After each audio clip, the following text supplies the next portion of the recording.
Township ವಿರುದ್ಧವಾಗಿ ಈ ಒಂದು ಸಮರ ಇದೆಯಲ್ಲ ಅದು ಮುಂದುವರಿತಾ ಇದೆ. ಸರ್ಕಾರದ ವಿರುದ್ಧ ಬಿಜೆಪಿ ರಾಜ್ಯಾಧ್ಯಕ್ಷ ವಿಜಯೇಂದ್ರ ಕಿಡಿಯನ್ನ ಕಾರ್ತಾ ಇದ್ದಾರೆ. ಉತ್ತರ ಕರ್ನಾಟಕದ ಅಭಿವೃದ್ಧಿಗೂ ಗಮನ ಕೊಡಿ ಅಂತ ಹೇಳ್ತಿದ್ದಾರೆ. ಬೆಂಗಳೂರು ಅಭಿವೃದ್ಧಿಯೇ ರಾಜ್ಯದ ಅಭಿವೃದ್ಧಿ ಅನ್ನುವಂತಹ ಕಲ್ಪನೆ ಬಿಟ್ಟುಬಿಡಿ, ರಿಯಲ್ ಎಸ್ಟೇಟ್ ನ ಬಿಟ್ಟು ರೈತರ ಕಡೆ ಗಮನವನ್ನ ಕೊಡಿ ಅಂತ ಹೇಳಿ ವಿಜಯೇಂದ್ರ ಕಿವಿ ಮಾತನ್ನ ಹೇಳ್ತಿದ್ದಾರೆ ಸರ್ಕಾರಕ್ಕೆ.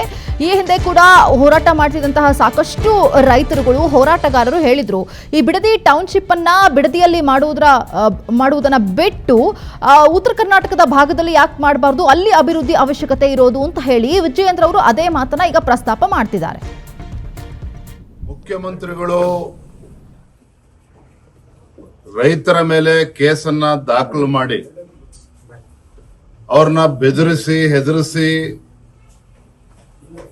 ರೈತರನ್ನ ಬೀದಿಗೆ ತಂದು ಜಮೀನನ್ನ ಕಸ್ಕೊಳ್ಬಹುದು ಅನ್ನುವ ಭ್ರಮೆನಲ್ಲಿ ಅವ್ರೇನಾರ ಇದ್ರೆ ಆ ಭ್ರಮೆಯಿಂದ ಹೊರಗೆ ಬರಬೇಕು ಅಂತೇಳಿ ತಮ್ಮ ಮುಖೇನ ನಾನು ಆಗ್ರಹ ಪಡಿಸ್ತಾ ಇದ್ದೇನೆ. ಒಬ್ಬ ರಾಜ್ಯದ ಮುಖ್ಯಮಂತ್ರಿಗಳಾಗಿ ರೈತರ ಸಂಕಷ್ಟಕ್ಕೆ ಸ್ಪಂದನೆ ಮಾಡಬೇಕಾಗಿರ್ತಕ್ಕಂಥ ಕರ್ತವ್ಯ ಅವ್ರ ಮೇಲಿದೆ. ಈ ರೀತಿ ದಬ್ಬಾಳಿಕೆ ಮಾಡೋದಕ್ಕಲ್ಲ ನೀವು ರಾಜ್ಯದ ಮುಖ್ಯಮಂತ್ರಿಗಳಾಗಿರುವಂತದ್ದು.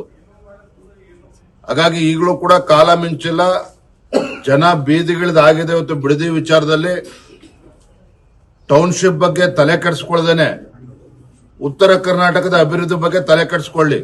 ಮುಖ್ಯಮಂತ್ರಿಗಳು